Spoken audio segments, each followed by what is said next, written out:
Kabupaten Enrekang merupakan salah satu wilayah di Provinsi Sulawesi Selatan yang memiliki sejarah panjang dan kaya akan budaya serta nilai-nilai adat yang masih dijunjung tinggi hingga kini. Secara geografis, Enrekang terletak di bagian utara Sulawesi Selatan dan dikenal sebagai daerah pegunungan yang subur, dihuni oleh masyarakat yang berasal dari berbagai kelompok etnis seperti Duri, Enrekang, dan Maiwa.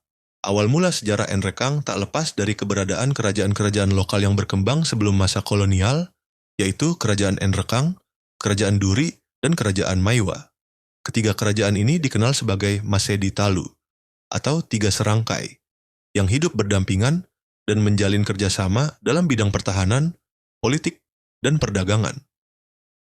Mereka memiliki sistem pemerintahan adat yang kuat, dipimpin oleh raja atau arung, dan menjalankan hukum adat yang disepakati bersama.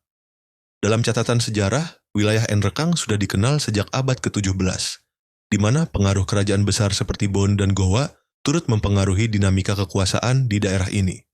Di masa penjajahan Belanda, wilayah Enrekang masuk dalam bagian Afdeling Parepare dan dijalankan dengan sistem pemerintahan tidak langsung melalui elit lokal.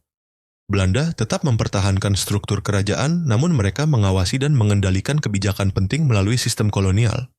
Setelah kemerdekaan Indonesia, struktur pemerintahan diubah mengikuti sistem administrasi nasional. Pada awalnya, Enrekang merupakan bagian dari Kabupaten Parepare sebelum ditetapkan sebagai kabupaten tersendiri. Berdasarkan Undang-Undang Nomor 29 Tahun 1959, Enrekang resmi ditetapkan sebagai daerah tingkat 2 atau kabupaten. Sejak saat itu, Enrekang berkembang secara administratif dan ekonomi, meskipun tetap mempertahankan nilai-nilai budaya dan adat istiadatnya.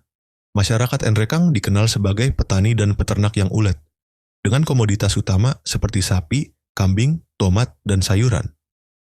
Gunung Latimojong, puncak tertinggi di Sulawesi, berada di kawasan Enrekang dan menjadi daya tarik wisatawan dan pendaki. Selain alamnya yang indah, Enrekang juga kaya akan kesenian tradisional seperti gandrang, tari adat, dan cerita rakyat. Bahasa lokal seperti Duri dan Enrekang masih digunakan dalam kehidupan sehari-hari sebagai bagian dari pelestarian identitas budaya. Kemajuan infrastruktur, pendidikan, dan perekonomian terus digenjot oleh pemerintah daerah demi meningkatkan kualitas hidup masyarakat. Namun, di tengah modernisasi, masyarakat Enrekang tetap menjaga warisan budaya sebagai akar jati diri yang tak lekang oleh waktu.